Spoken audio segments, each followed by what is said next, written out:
Hello, Cynthia. How you doing, my friend?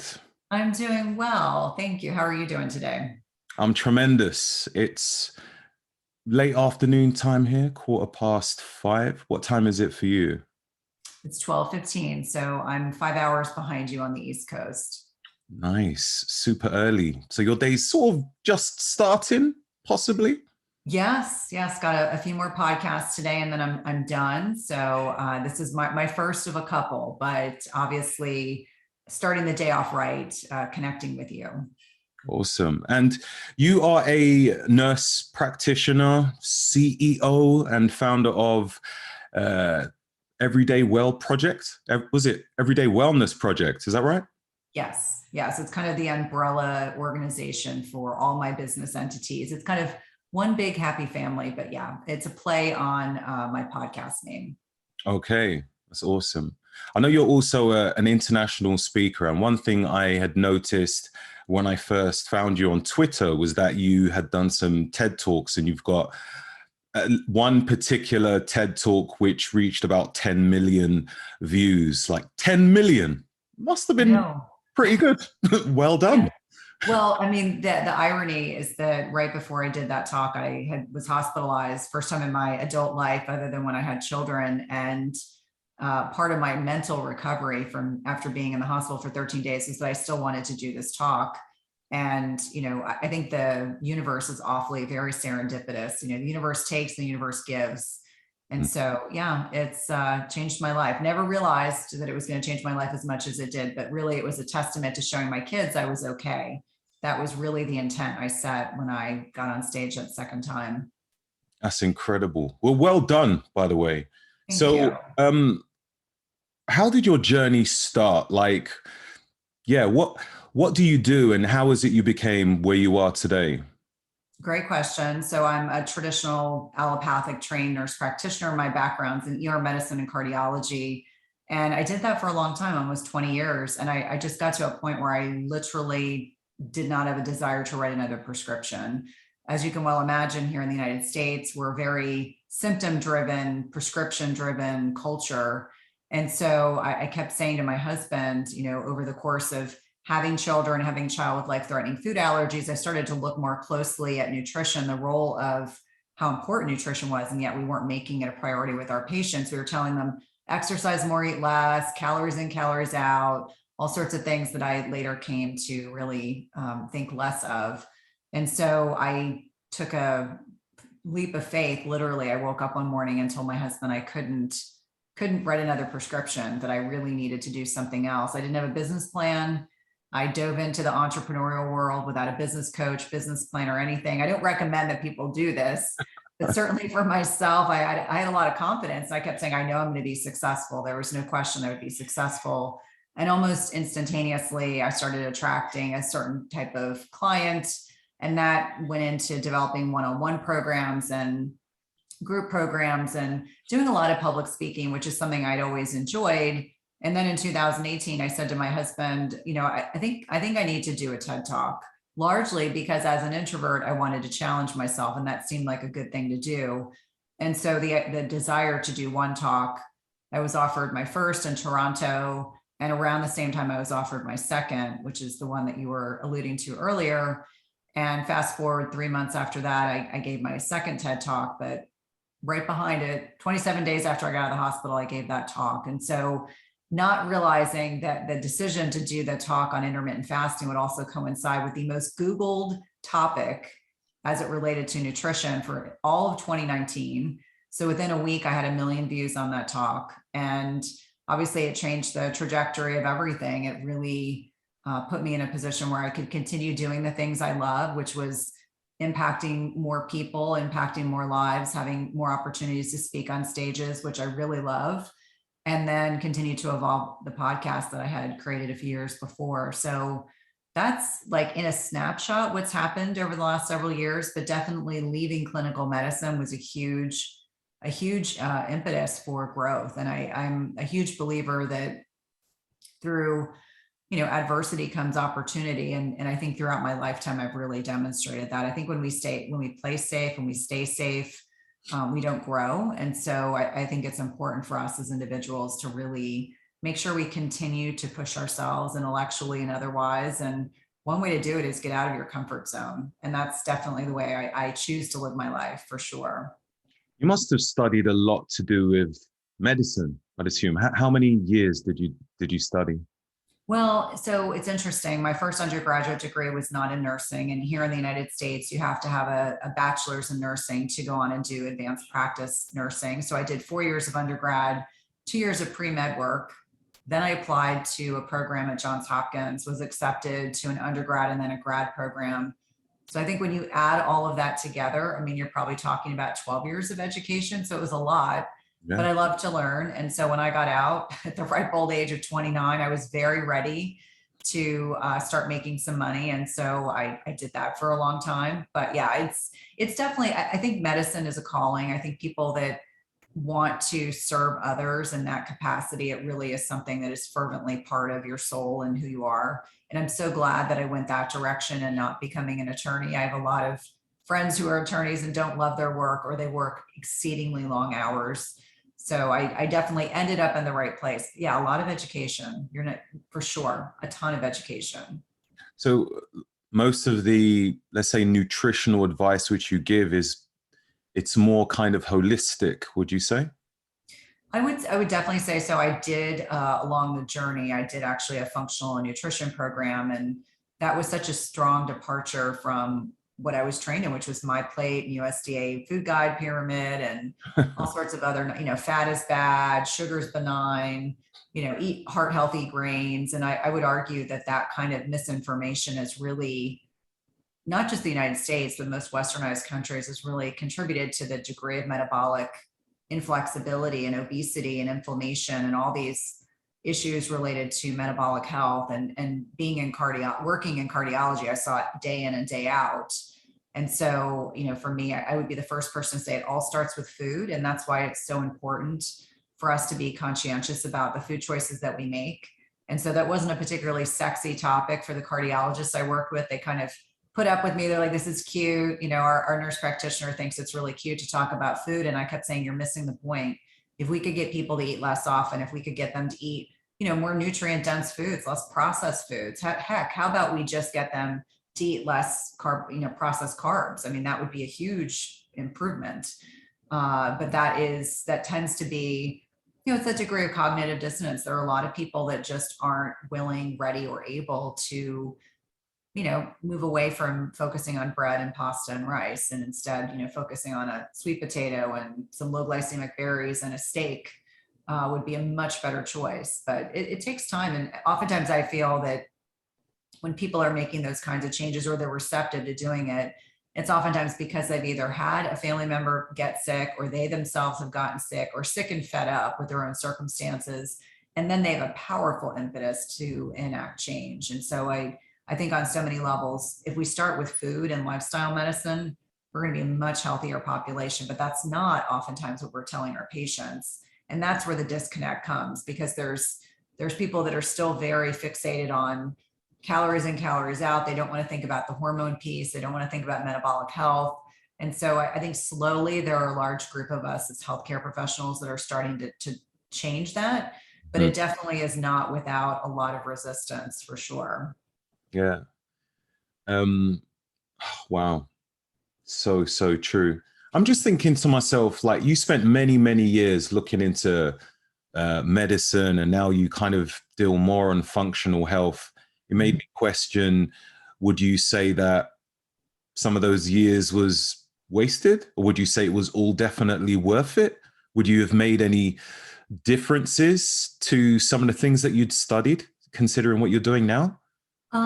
Well, I think there's a lot of things. So I got married in my early 30s and had kids. And, when you have young children, you're really focused on them. And I don't think I would have had the bandwidth to think outside of what I'd been trained in. But I just started seeing consistent patterns that weren't making sense to me. And I was trained at a university system that taught us to think, I mean, really critically think. And I was raised by parents who taught me to question things. And so it was a degree of unease. Obviously, if I didn't have children, I might have, made those changes earlier. No, I'm a big believer in that all of our experiences are what drive us forward. And so I think I wasn't ready to take a leap of faith. I don't think I would have. It's not that I lacked the confidence. I just didn't, I wasn't fed up enough. I had to get to a point where I just said, I can't do this anymore. The system is broken. It's not working. I think I had to have those years of working in ER medicine as a nurse and then working as a nurse practitioner in cardiology to feel like I got to a point where I was just fed up. I was like, okay, we need to do something different. This is not working. I want to be able to impact more lives than the 15 people I see in clinic or the 20 patients I see in the hospital every day and my colleagues. And that was a hard decision to make because I love being a nurse practitioner. I love helping people and I still can do that, but in a very different way. And now I get to have the opportunity to influence policy and influence other providers and inspire other providers, as well as, people in the lay public, men and women. That's a really cool thing about social media is that you have the ability to interact with hundreds of thousands of people in positive ways. Like I know we were talking before we started recording that, from my perspective, I don't get on social media to argue with people. I'm happy to present information. I'm there to educate, inspire, and empower. I'm not there to argue, and I'm not there to berate, and I'm not there to be a troll, although there are plenty of those out there, as I'm sure you know as well. Life's too short. So I really do believe that I had to go through all of these experiences to get fed up enough to leave.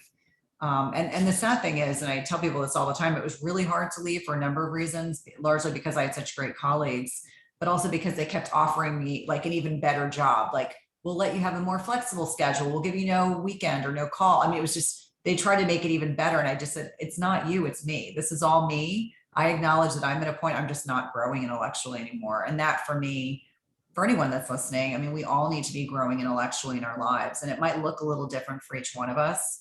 But for me, I'm never going to be someone that's going to allow my intellectual growth to be stunted or feel like it's not being nurtured. That's fundamentally who I am as an individual. Maybe when I was younger, I thought it was too nerdy to admit that. But now that I'm older, I could care less. I'm like, this is who I am.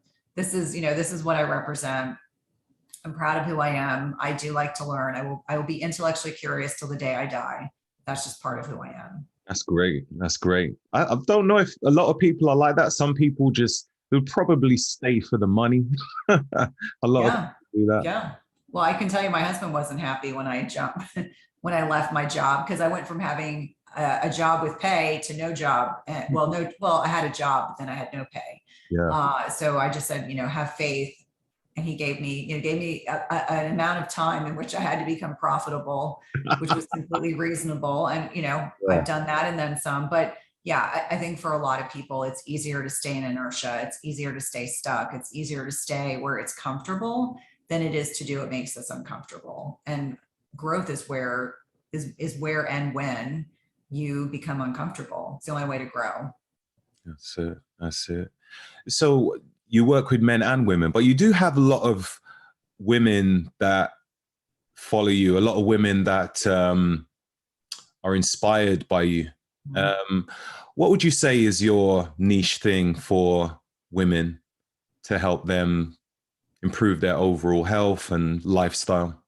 Yeah, well, initially I worked with men and women, and then it sort of evolved into the consistent theme I was getting was, this is a woman north of 35 who feels stuck, invisible, and unappreciated. And so that became this niche, which really encompasses, perimenopause and menopausal women who just feel largely underrepresented. And so that's where that started from. On so many levels, unfortunately, whether it's the way westernized societies are, we're very ageist focused, and we want to focus on young women and contraception and pregnancy and the postpartum period. And then there's this kind of nebulous period where women aren't as focused on, appropriately so, they're raising families. And then, the next stage of life, women spend 40% of their lifetime in menopause. And so I tell people all the time that, you don't die, you don't fall off a cliff when that happens. So unknowingly, that was not what I expected. But the fasting piece, I myself had started fasting prior to leaving clinical medicine. And so that just evolved into a part of the work that I was doing with women. I would kind of weave it in when it was appropriate and create programs around it. And then I never expected, that second TED Talk I gave initially, it was just supposed to be gender neutral, talking about fasting. And then they came back to me and said, there's really a desire to have a women's focused talk. And so that was the bucket I got placed in. That's now what people know me for. And so I always laugh and say, I never would have guessed that a topic that I literally picked just like that, like I said to my husband, what do I know a lot about? Because you can't do 2 TED Talks about the same subject. And he said, intermittent fasting, it was that easy. I mean, I didn't spend hours and days and months thinking about my topic. It was that easy. And then being asked to be gender specific is not what I had anticipated I would be known for. So it was a delightful surprise. It's one that I'm grateful for, but that appears to be the platform I'm standing on. That and really talking about the role of hormones, which is for many people is a fascinating subject because we don't talk enough about it, but the role of lifestyle medicine and how that influences your success with balancing your hormones, sleep and stress management. Probably a lot of things that you talk about, even gains in the gym are largely hormonally mediated. And for women, it can be a little different. Women worry so much, as an example, about getting too big. And I remind them, like, physiologically, unless we are taking exogenous, steroids, we are not going to get as big as men. That's just physiologically impossible because we don't have as much circulating testosterone and growth hormone and a few other things. So yeah, I feel like I'm in a niche area that I did not originally anticipate, but for which I'm very grateful for, because women feel like they now have a platform. They have someone that, along with other colleagues that are in the space, they have a platform with which, healthcare professionals will talk about the subjects that maybe they're embarrassed to talk about, they're uncomfortable talking about. When a woman tells me she feels invisible and she's 45 years old, I mean, that just breaks my heart. I mean, no one should feel invisible. So it gives you a sense of not even on a societal level, but also on a medical level, they feel like their needs are really not being met. And maybe they don't have great support at home is another layering piece to that. But yes, did not anticipate. With the not feeling seen, like, is it something like, like in their workplace or, like love at home? Like what sort of way do they feel because they're of that age? It's, as you said, like, okay, I've been written off now. Yes. I'm finished. I think there's a lot of that. I think if someone's secure in who they are, they're in a healthy relationship, they have a good relationship with others, I think it's probably a little bit different. But I think for anyone who has spent their lifetime being admired or respected for what they look like, and then all of us, if we live long enough, we're going to get older, we're going to age, we're going to look different. I think they are the women that struggle the most. And I do see quite a bit of that. And I think it's unfortunate. We have to, at some point, we have to accept that aging is inevitable. That doesn't mean that you have to accept, dealing with a lot of inflammation and weight gain, but we are going to get wrinkles. We are going to look a little different. Things may not be in the position they were at 20 when you're 45, 50, or 60. But I feel like for a lot of the women, when they say they're invisible, it's on every level. They feel maybe they're not happy in their occupation. Maybe they don't have a great connection with their partner. Maybe their kids are getting older and they don't feel as needed. Maybe their parents are getting older and they feel another sense of responsibility. And then the changes that occur, not just in women, but in men's bodies too. You just kind of look at yourself and go, what in the world is happening? Oh yeah, for sure. So I think it's definitely one of those things that's very humbling, but this is again why I tell women you have to have a purpose. You can't just, bumble through life and say, I'm going to be a sex pot till the day I die. I mean, let's be realistic.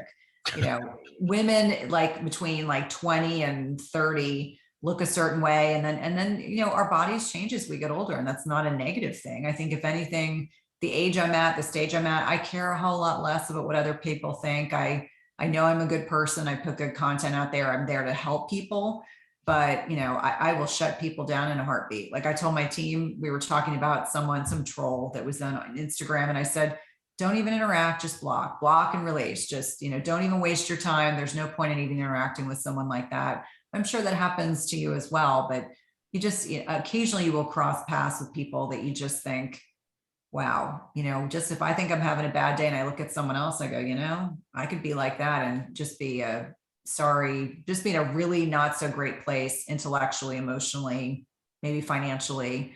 and you're taking it out on the world. And, it's unfortunate, but there are a lot of people out there like that. Mm. It seems to me like almost like you give a little bit of um, emotional help, psychological help to females as well. Would you say, do you give them, would you say much of it is from nutrition as well, which is the reason they're feeling the way they are? Or is it personal circumstances or combination? I think that's a really good question. I think it's a variety of things, but I think on every level, the foods we choose to eat influence neurotransmitters in our gut. They influence the gut microbiome. They influence hormonal regulation. So when I say it all starts with food, I do think that's important. When I talk about a nutrient dense diet, eating a steak is going to be far better than eating a McDonald's hamburger and a bunch of fries with, a bunch of seed oils and processed God knows what. So yeah, I mean, but it's interesting. Even on Twitter is a good example. I recognize that my role is, I'm a nurturer by nature. So a lot of the support that I give people, whether it's men or women on social media, it's really, I'd rather be a cheerleader than someone who's negative and brings people down. But I do think that there's a variety. I mean, there's certainly a psychological component. There's a spiritual component. There's obviously, my medical brain is always kind of looking at things uniquely. And I think that all comes together, but certainly a service to others in one capacity or another. But I think, everyone's got their role to play, whether you're like the jokester or you're like super serious. I mean, some people are so dogmatic and so granular and they want to argue about everything. And I just think, I use the term bioindividuality, but I genuinely believe that each one of us has a unique type of composition, whether it's mentally, spiritually, emotionally. And so what might work for you nutrition wise may not work for another gentleman, similar age, similar build. Same thing with myself. Like I always say, experiment. And people are very uncomfortable with that. They want to be told what to do. They don't want to think for themselves. And that's a whole separate conversation. But I encourage people to try different things. Like maybe carnivore works for you for 2 weeks to get your gut inflammation down. And then you transition to a lower carb diet. And then maybe, you get bored and you feel like you want to try a plant-based diet for a week. I'm completely supportive as long as people are eating nutrient dense foods. That's really the key. But most people are not eating enough protein. They're eating too many carbs, the wrong carbs, too many of the wrong fats. And that definitely doesn't contribute to health. That ends up putting you in that bucket of being metabolically unhealthy, which I'm sure you see it in the UK as well. I mean, most of the people, when I travel, I'm oftentimes surprised. I forget how obese Americans are. And then I travel abroad and I'm like, wow, they're really obese because people elsewhere. No, and I'm being serious. I mean, there was a study in University of North Carolina, Chapel Hill from 2018. So 4 years ago, pre-pandemic, and they were talking about 88.2% of the population is metabolically unhealthy. And that was then, and I'm sure it's no better now. I mean, they joked about COVID-19 or the 19 pounds people gained with COVID. And I was like, that's not a joke. I mean, that's just indicative of people feeling helpless and feeling they don't have any other options. And that's really unfortunate. So yeah, I think a lot of what I talk about starts with food, but it bleeds into everything else because food isn't just it isn't just intrinsic micro and macronutrients. It's also, for a lot of people, there's an emotional component. I'm sure you see it in your business as well, that for a lot of people, food is comfort. And if that's your relationship with food, it makes it more challenging. I think every human every human being has built some sort of relationship with food, and it stems normally from childhood. And it's quite interesting because if you get rewarded with food or alcohol, then it just becomes habit. Yeah. Throughout the years, this is what we do. I'm celebrating, so I'm going to drink. Yeah. And yeah, or even like children. Oh, you done so well. Here's some sweets. And as you get older, those sweets progress into bigger stuff. You don't have like one boiled sweet anymore, do you? No, I mean, I have teenage boys, and I can tell you that, that one plays lacrosse and football, the other one's a competitive swimmer. They're very active, they're very lean and healthy. And I laugh because I was trying to tell someone they both love ice cream, like that's their thing. And so once a week, as you can imagine, with two teenage boys, a half gallon of ice cream does not go very far, but they race to see who can finish it first. And I just tell them, like, guys, this is not, I don't want you to not enjoy having a sweet treat once a week, but good Lord, I mean, they are in a race to finish it as quickly as they possibly can. Wow. But I tell them, you can do that now, but 20 years from now, you might not be able to do that. So, your metabolism will change, your physiology will change. Hopefully you will remain healthy throughout your lifetime. But I agree with you that message that we send our children, if we're rewarding them with food as opposed to, praising them and then taking them out to get a book or taking them to a movie. I mean, it definitely drives that home. I was raised by an Italian mother, and Italians, like a lot of cultures, food is love. Mm. But I'm grateful that my mother, other than the crazy things that she had us doing when I was growing up, this is way before people were eating organ meats and other sorts of things. That was something she did normally on the regular. But I always say that the things I was grateful for, yes, my mother was a great cook, but she emphasized things that are sustainable, like making sure we had a salad with our meals, making sure we had fresh vegetables with every meal, making sure we had protein, and we ate a variety of protein. And also, not being food fixated. Like her father had made her feel very ashamed of her weight. And my parents always did a really good job of making sure my brother and I had a pretty healthy relationship with food. But I know not everyone grows up in situations like that, where they may eat out of comfort because they're trying to self-soothe, or maybe there's been some degree of abuse, or unknowingly parents get rewarding their kids with sugar. I mean, I know when my kids were younger in like elementary school and or primary school, and every party was just full of so much crap and sugar, and I used to say all the time, like, why do kids need to have a bag of Cheetos and a Gatorade after 20 minutes of running up and down a soccer field? Or why do we have to make every holiday party all about sugar? Like, it was like, they're going to have hot cocoa, and they're going to make this elaborate Christmas tree that they can take home and eat. And then there was just more crap and junk everywhere they went. I was like, sugar just infiltrates our lives, and we think of it as being so benign, and it really isn't. I know, it's wild.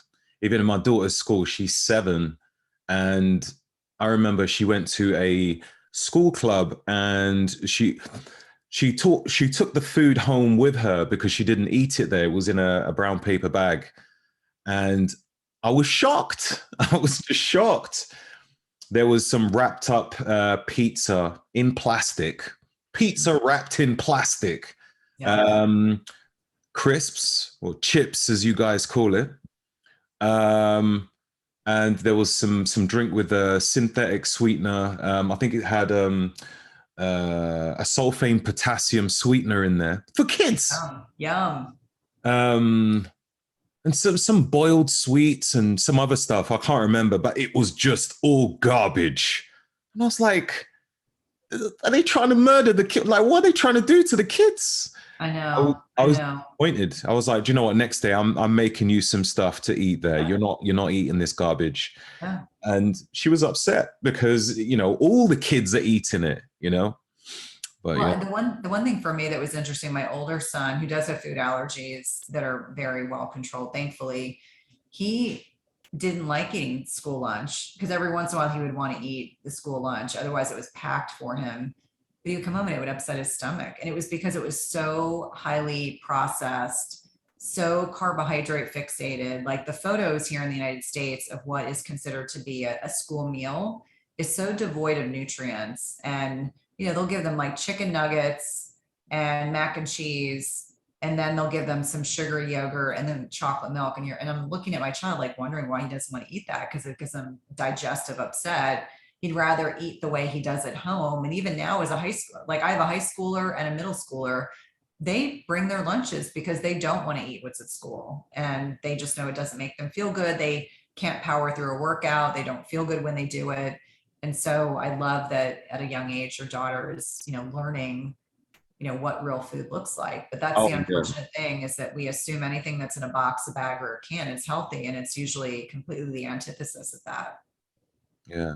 What's your thoughts on intermittent fasting for kids? Not a fan, because they're growing. I always say, like, once you're done growing, once you have reached full maturity, and for some, individuals, that young women in particular, they may stop growing when they're 12, 13, or 14, when they start getting their menstrual cycle. But certainly young men can grow in their early 20s. Now, do I think that there's value in low carb for some people that are obese or insulin resistant? Yes. And there's studies going on in children right now, obviously in a controlled environment. That I think is reasonable, especially if someone's dealing with some metabolic issues. Yeah, Fasting for maybe kids. for that, like metabolic issues. Let's say they're overweight. Yeah.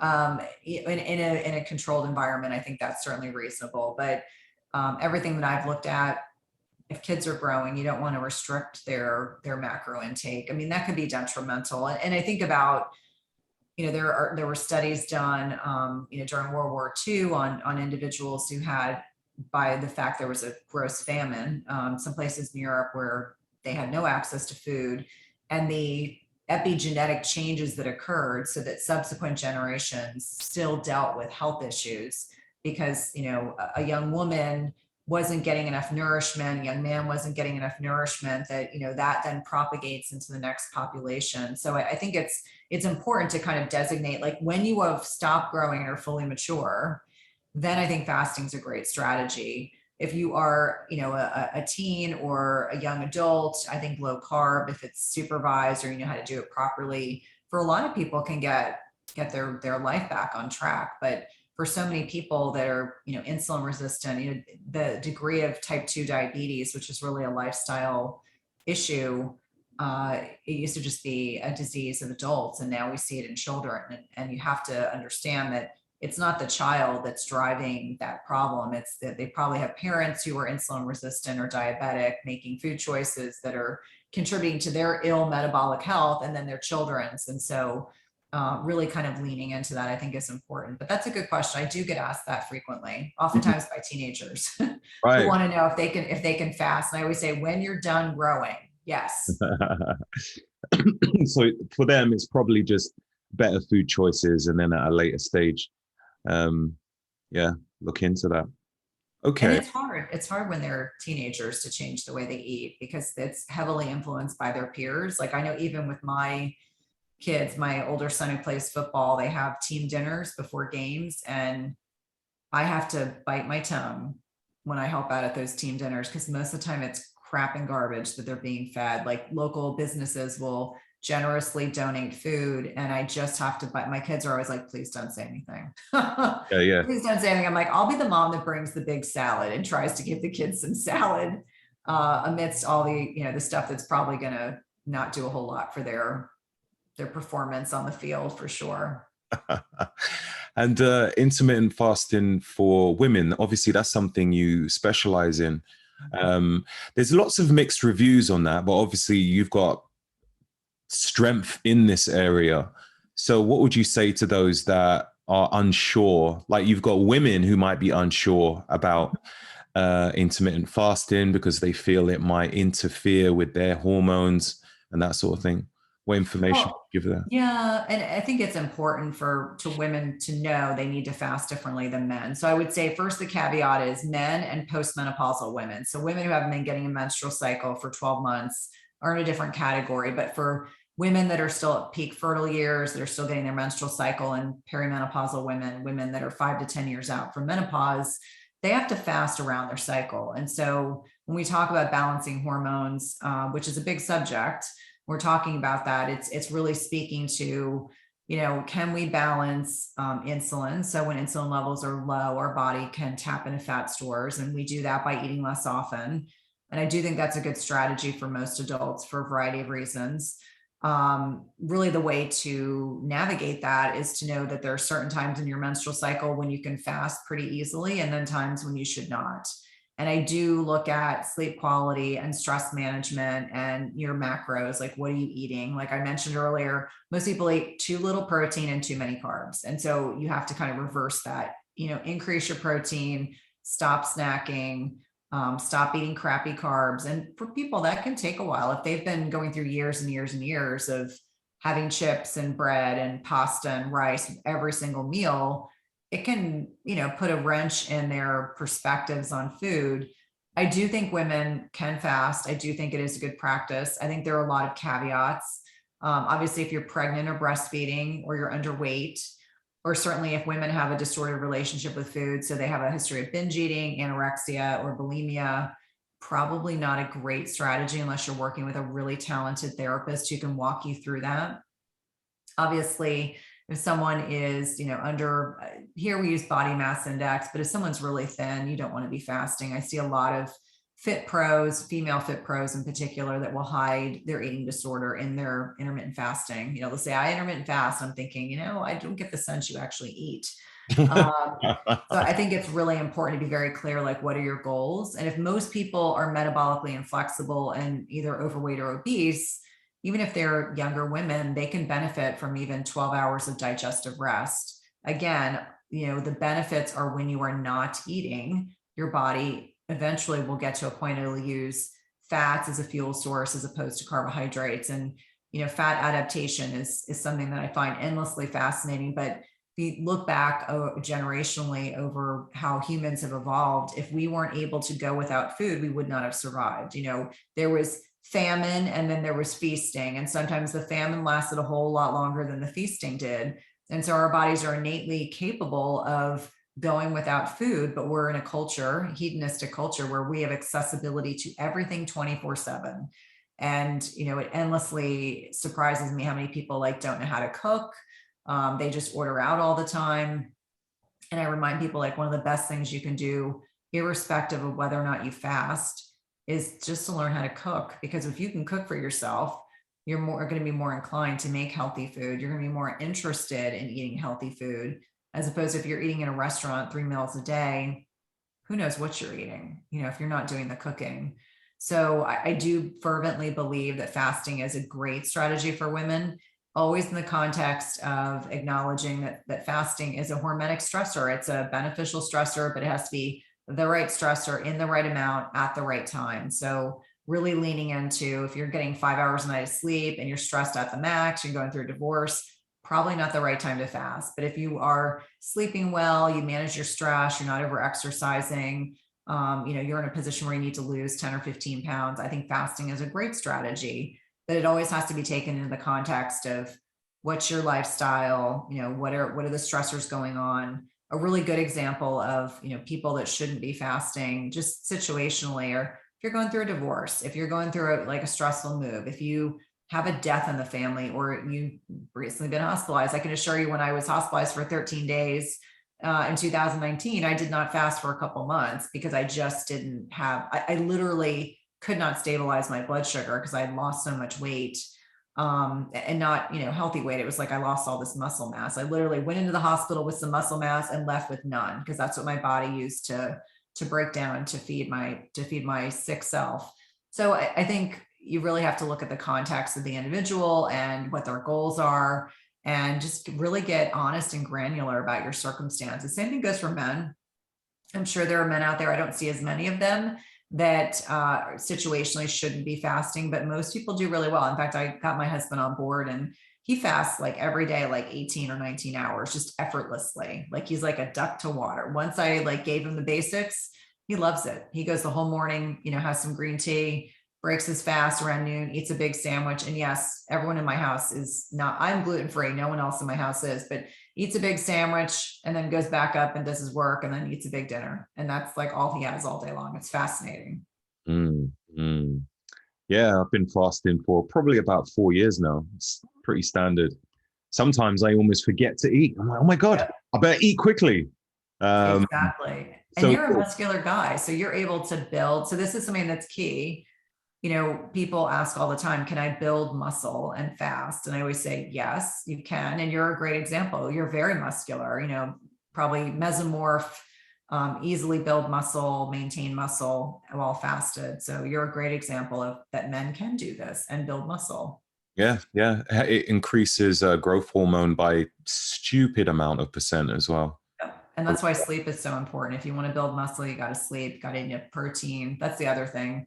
I always say to people, you got to have enough stimulus. So you got to lift heavy things. You have to eat enough protein, and then you need to get high quality sleep. And those 3 things work for men and for women, but women are the ones that usually skimp on the protein for a variety of reasons. Can women do like a 3-day fast? Is that something that is recommended every once in a while? And what type of woman, or if Um, not, why not? yeah, it's interesting. Ted Naiman did some content. He's a physician here in the States. And I think it's the law of diminishing returns. I think if you're pretty lean, I'm not sure how much benefit you get out of longer fasts. Longer meaning like 24 hours or longer. But if most people are obese or overweight, you can absolutely positively get benefits because you're going to get upregulation in autophagy, the waste recycling process. You're going to get more growth hormone. You're going to get these counter-regulatory hormones that will, suppress your hunger cues. You definitely get more stem cell activation with the longer fasts, more digestive rest. So I think it's always in the context, what are your goals? Who are you? I can assure you since 2019, I have not done any really long fast because I had a 13-day fast that I did not want. So since then, I don't go more than 24 hours. And I think some of it's mental at this point, but I think you always have to be thinking if you're already lean, I don't know how much extra long fasting I would be necessarily recommending. But I do know, as an example, like Simlad, who's this incredibly brilliant young man that's from Estonia. He is just so bright and he's really lean. And I think he does a couple like longer fasts during the year, but just a couple. So I don't think longer fasts for lean people need to be something you're doing all the time. I think they can be helpful for plateau busting, as I'm sure you probably have people that come to you that are stuck. I do think they can be helpful for that, but always in the context of just like what's realistic. Are we pushing the envelope? For a lot of my clients, they're wearing glucometers or using continuous glucose monitors. And I always tell them that, when we're fasting, we want to make sure it's not too much stress to the body. So if you're getting these exaggerated, glucose responses or blood sugar responses, it can be a sign that your body is telling you to back off. So you really have to lean into what your body is trying to tell you. Yeah, yeah. There's a guy called Ben. It's not just Ben. It's Dr. Ben Bickman. He talks a Love lot that. about insulin, and he mentions it would be more useful to have like an insulin monitor than a glucose monitor because it's better to understand how your body responds to insulin. I can't remember how he put it, but he said it's more efficient in understanding how your body is working. But he said those are too expensive at the moment.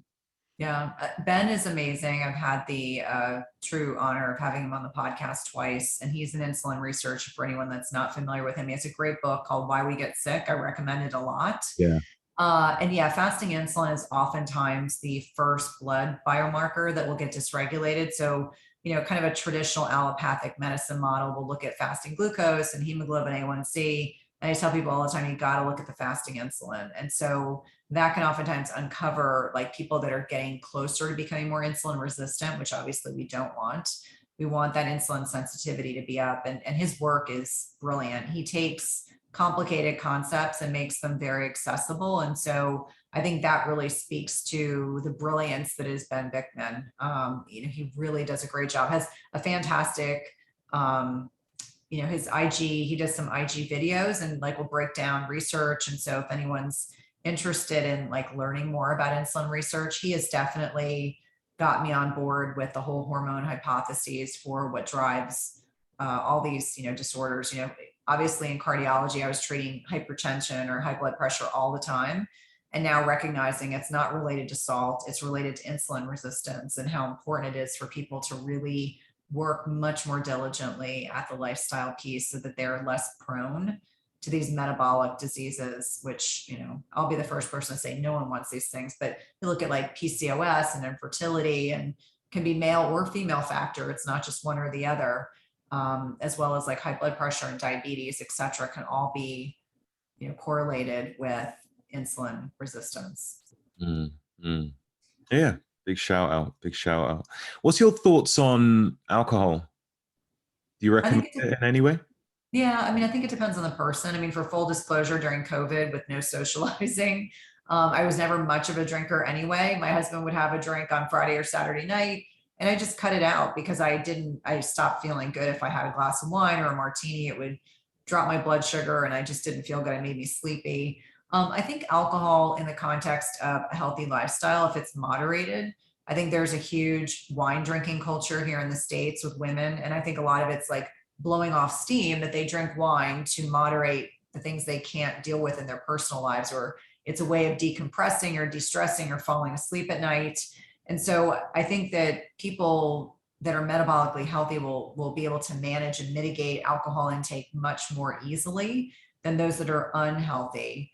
And we know that alcohol, as an example, is processed first in the liver as a toxin. So if you're eating, you're at a party and you're drinking alcohol and eating food, recognizing your body is going to prioritize getting rid of the alcohol, and it's going to largely take the food that you're eating and put it into storage.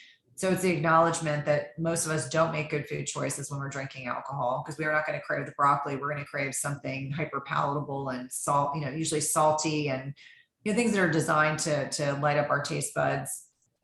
But the other piece is, we know that alcohol can also dysregulate melatonin. So it can be harder to fall asleep, stay asleep. It'll upregulate cortisol, another hormone, which can make us wide awake, kind of wired and tired. And we also know that it does have a net negative impact on our blood sugar. But I don't recall in my 20s and 30s ever thinking about having a glass of wine or a martini and ever having any issues. It was really when I got into my early 40s that I noticed alcohol and I just didn't agree with one another anymore.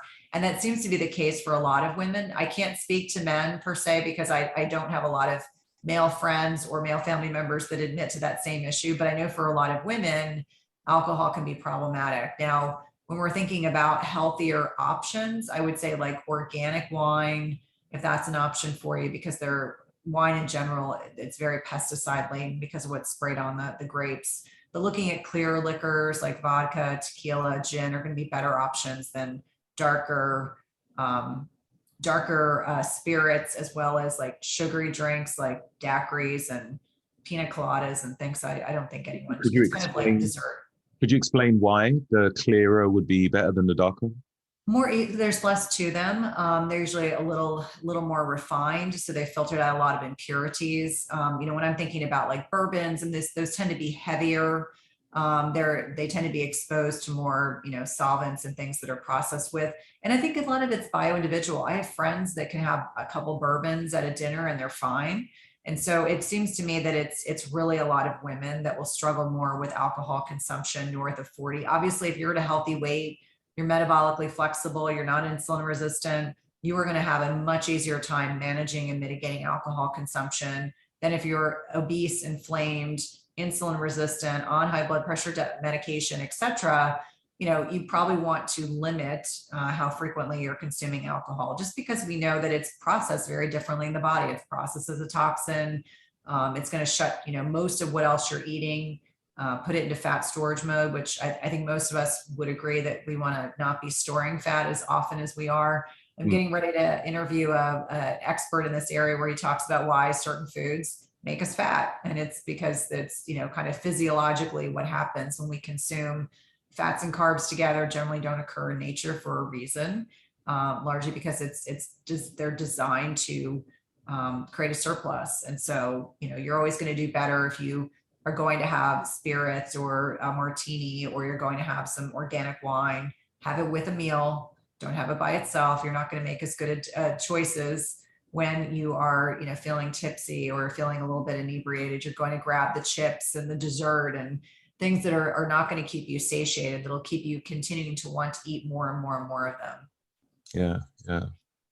It's fascinating. It's fascinating. I mean, I don't drink myself. I remember when I was younger, after drinking, it was like, ooh, food. And the sort of food I was eating, it didn't even qualify as food. I don't even know why they call it food. Food-like substance. Yeah. Stuff that tastes like food. Right. It doesn't make you feel good, for sure. And I think there's like growing awareness. Like I'm finding now when I tell people I don't drink alcohol, it's not as weird. It can be very triggering. Like, I don't know if that's been your experience, that I've been to parties and when I tell people I don't drink alcohol, they're like, what are you, like a teetotaler? And I'm like, no, I don't judge people if they want to drink. I just know it doesn't agree with me. And I'd rather just have my sparkling water with a splash of kombucha and I'm totally happy. And no one knows that I'm not drinking something alcoholic. So they generally leave me alone. But I find it fascinating, at least here in the States, there's very much a prevalent drinking culture. And so it can be triggering to other people when you say you don't drink, when you're not even placing judgment on anyone, but you will sometimes be judged for those choices, which I think is so silly. Yeah, yeah. I actually done a video on that one time. Like, it's like people are trying to push drink onto you. Like it's, well, what do you mean? Yeah, have a drink, have a drink. But people won't push drugs on you, but they feel as though alcohol is like fruit juice or something. Correct. Um, Correct. but what I find is with me, because I look the way I do, people assume I don't drink. Even when I was drinking, people are like, "Oh, you drink? Okay." But yeah, it's fine. Like if anyone asks me if I drink and I say no, they're like, "Oh, okay." They didn't expect me to drink. Right. So yeah, it's been like that for a long time. If you look a certain way, you know, pretty athletic, let's say, then that's probably the case. What's your views on lectins and oxalates? I think it really depends on the individual. It's interesting. I literally was having this conversation with someone on Twitter this morning. And I think when your gut is healthy, you can get away with these plant defenses, and oxalates are a good example. You know, here in the United States, it's really popular to have celery juice and spinach smoothies and kale this and kale that. And so, you know, we call it killer kale because for a lot of people, if they're sensitive to oxalates, it can be really, really hard on their gut. And I'll give you an example. Those plant-based defenses, if you have a healthy gut, may not bother you. When I was in the hospital for 13 days and I almost died, you better believe for a solid 18 months, I could not handle most, if not all, oxalates. And I could handle a meat-based diet. I did full carnivore for 9 months. And anytime I ate something my digestive system was unhappy about, it let me know.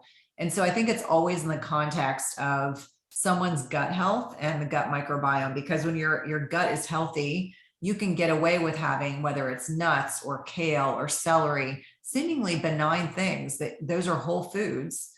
They're real foods. They're nutrient dense foods, but in the wrong person can be disruptive. For a lot of people, it can cause joint pain, diarrhea. It may give them, you know, skin eruptions. They may get hives, or they could get, you know, hives or like psoriasis or even eczema. And so I'm working with 2 women right now, and I think they've had years and years and years of their gut microbiome just being completely assaulted, that they can't handle very much at all. And so you really have to dial back on the diet. And I think it's really in the context of your N of 1. Like you might take 20 people and maybe 4 out of the 20 can't tolerate oxalates or plant lectins or, you know, saponins or any of these plant-based defenses. I always think it's in the context of that individual and what's going on with their gut microbiome. Like 3 years later, I can eat those things, but not in huge amounts. But I went a solid 18 months. I couldn't even eat a Brussels sprout. And I'm someone that like genuinely likes vegetables. I could not eat anything that had any fiber in it. So I think sometimes it's a temporary blip, and then sometimes it ends up being permanent. But there are people who are really sensitive to oxalates. Like they will get joint pain. I have a woman that gets, she has urinary symptoms anytime she has oxalates, and sometimes benignly, like she doesn't even realize she's consumed them, but her body will definitely let her know. So I think it's such an individual, it's a great question, but it's one that in my clinical experience has really been very bio-individual. Like you get a bunch of people together and some of them might not even recognize they're having symptoms. Other ones are very symptomatic. Some have no symptoms whatsoever. That's interesting. Mm-hmm. So you went on a carnivore diet as well for 9 months. I did. And that was not, you know, necessarily by choice, but it was the only thing because I had been through so much. I had a ruptured appendix and probably 5 or 6 complications. And I actually left the hospital with a ruptured appendix because I was too sick to do surgery on. And when I went home, the only thing I could handle was, honest to God, it was literally like boiled meat. It was disgusting. I was so hungry, but I could handle bone broth and like boiled meat. Like you can imagine, as someone who genuinely likes to eat, that was really challenging. And I remember one night my mom, I think, made shrimp, and that got my digestive system going. So it was a very, very careful 9 months of being really conscientious of every single thing I put in my mouth. And then it started to get better. And then over time it got better. But I remember it was about 18 months before I could have a Brussels sprout. And then being grateful I could eat them again. Yeah, no doubt, of course. And how did you feel mentally, like emotionally and, you know, psychologically eating only a certain types of foods? You know, neurotransmitters and certain, happy chemicals and all that? I was probably a gigantic hot mess because you have to remember I left the hospital in March of 2019. I did that talk at the end of March. And then I told my kids, this is great. This summer, we're going to do all these things. And what ended up happening is I wrote an ebook with Primal Man in April. And then May, that talk went viral. And it's almost like I wasn't able to process everything that had happened because then my business just accelerated like a freight train. So I would say there were months where I just felt lost because, here I am, I'm a super healthy person. I almost died. And then you're dealing with the fallout from that. And then, your business kind of explodes. And so you're not really dealing with your stuff. And then the pandemic happens. And then you got to deal with your stuff. I always say, it's like reflux. Eventually you got to deal with it. You're going to have to deal with it at some point. So I think in 2020, there was a lot of self-reflection, and absolutely, you start to just recognize, are you happy doing exactly what you're doing? Is this serving you well? We picked up and moved. We were just we're not even happy living in this area. We just picked up and moved, built a house in another part of the state, much happier where we are now. But I think on a lot of levels, had I not had all that business success, I might have probably dealt with all those feelings. But yeah, being a healthcare provider, being in a hospital bed and realizing you're really freaking sick is pretty horrible because you recognize what could happen. And that was, part of the impetus. It was I want to get out and get home to my family. And I want to do this talk because I want to prove to my kids I'm okay. Because it was so scary. I got to a point, I told my husband, when I was aware of it, don't bring the kids to the hospital, because my older son was stressed and my younger son was just fascinated. What's this tube doing that's going down your nose into your stomach? And what's all this stuff coming out? And he loved to look at all the technical things, all these drips and drains and things that were going on. And my older son was just stressed. And I said, don't bring them here. I mean, it's stressing me out watching them look stressed. So we'll just talk by phone. That will be better. Yeah. What would you advise for anyone who's trying to heal their gut? Be patient. And I don't say that to be trite. I mean, it's a marathon. It's not a race. Unfortunately, I think for most of us, it's a journey. And so you really have to give it time and understand that it's not going to be instantaneous. I mean, 3 years out, I'm still working on gut stuff. I just finally went through a big parasite protocol. I went to multiple providers, finally found a provider. The first thing she said to me was, I guarantee you when you were in Morocco, you picked up a parasite. And every other test had shown nothing. And so I did this special test. Sure enough, I had 2. I just finished a protocol. And I said, I think I'm finally, 3 years later, I'm finally getting back to a degree of health that I was at beforehand. So if anyone's listening to this and says, I'm on this health journey, give it time. We are a very much an instant gratification culture. And I would remind anyone, you really want to give it time. You don't want to rush it. It's not going to happen, and it's interesting. I was just listening to a lecture in between calls, and it was talking about the role of specific sex hormones, women and men both make estrogen. Let me be clear about that. It's not just women. And it was talking about the protective effects of estrogen and progesterone in the gut and how it protects these particular type of cells, the enterocytes, that in fact, not only the gut microbiome, but immune function, and in the context of talking about the pandemic. And so it just reminded me that, we think that we're not all interconnected. And I remind people, especially if you're north of 40, whether you're a male or a female, really knowing what your hormones are doing, making sure they're, where they should be so that you're optimized. Because I really believe, had I not been as healthy as I was, I would have died. My surgeon, who was wonderful, said, had you been any other person, a 40-ish-year-old person, you probably would have died, or you would have been in rehab for months. But it just goes to show you, the healthier we are, the more resilient we will be and the harder we are to kill. That's something I fully embrace, that it was not my time. But had I been a different person, had I been the average 40-something that's metabolically unhealthy, obese, etc., I would not have done as well. I was just tenaciously going to fight to get out of the hospital. But yeah, the gut microbiome, if anyone's having issues, give it time, work with people that really know what they're doing. I would argue that is critically important, that you have a team that not only has seen what you have or has been dealing with what you have, but making sure you're very aligned methodology wise, because a lot of these functional and integrative practices are really expensive. So make sure the investment you're making is going to be worth it long term. Mm-hmm. Yeah, that's good good information there. So tell us about your new book called Intermittent Fasting Transformation.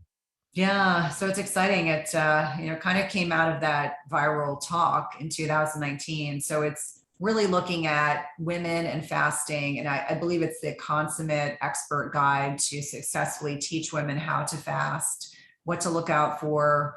It also has 50 recipes that could be for men or for women, but are very nutrient dense.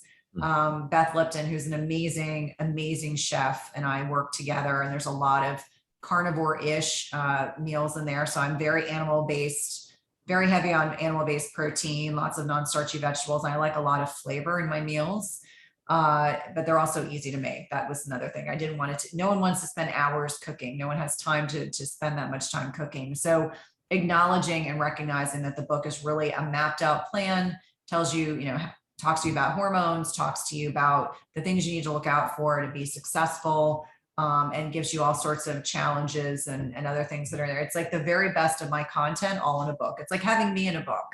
So it's a really exciting endeavor and something I'm really proud of, but truly a labor of love amidst a pandemic and 2 teenagers being at home and being in school. So it's amazing that it all came together. That's awesome. That's awesome. And they're easy meals that you've got in there as well.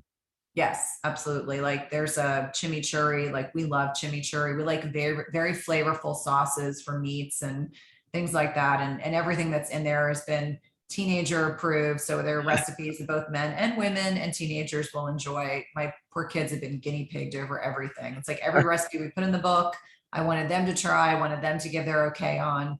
And also, there's some fun foods, and a lot of the pre-sale bonuses include, things that are going to up level your experience with IF45, which is the plan in the book.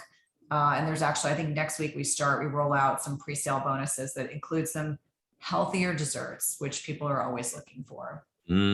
Yeah, for sure. I had a genetic test and it said that I am genetically predisposed to love sweet stuff. Oh, I do love sweet stuff. I do. It was through a DNA company called Circle DNA. Don't know if you've heard of it. They're supposed to be an extremely comprehensive report, which they have, or one of the most comprehensive reports. I think it's about 500 different stuff they have on there. It was really interesting. I bet. Well, yeah, I have to try and keep away from it. The moment my tongue tastes something sweet, that's it. It's all over. Yeah. So I have to be very careful. It's hard to moderate. And I oftentimes will say, like, the recognition that if you can't moderate something, whether it's a cookie or a glass of wine or whatever it is, if you can't moderate, then you eliminate. That's my feeling. Like, if you can moderate, then, you can moderate. But there are certain things, like I laugh about this. Like, as I mentioned, my mom is a great cook and she was a big baker, and she used to make the most amazing cookies. And so she would come to visit, and what would she do? I'm going to show my love for my daughter by making these cookies. I was like, no, they're like kryptonite, because I can't just eat one, I eat 5, and then 5 becomes 10, and then I feel awful. So now there are certain things, like any type of flour, anything with flour in it, I just don't eat. Like, I'd rather have a piece of dark chocolate. I can moderate that. Yeah. Whereas I cannot moderate a cookie. Like, don't even get me a cookie, like a gluten-free cookie. It's dangerous. So much easier just not to eat it. So your book is out on the, was it 15th of March? It is. And it's available for pre-order, right? It's available for pre-order, Target, Amazon, Barnes & Noble, or your local bookstore. And it is available in the UK and Canada. We've confirmed that, as well as the United States. And so it's a really, really exciting time. I'm going to grab me a copy. Please do. Please do. I will. Look, Cynthia, it's been so amazing to have you on. I really appreciate it. It's been incredible. Thank you. With all your details, I'll put in the show notes. Is there anything extra you'd like to say before we depart?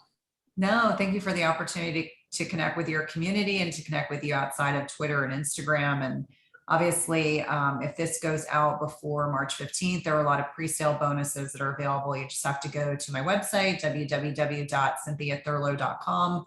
upload your receipt, and you will get access to the pre-sale bonuses, which I promise. I know a lot of people do this. They write a book and they give you a bunch of pre-sale bonuses, which are garbage. Mine are actually all like, we genuinely endeavor to make sure that they were helpful and they would enhance the book experience. Amazing. Amazing. Amazing. Thanks again, guys. Make sure you get that book. Cynthia, you take care now. Pleasure.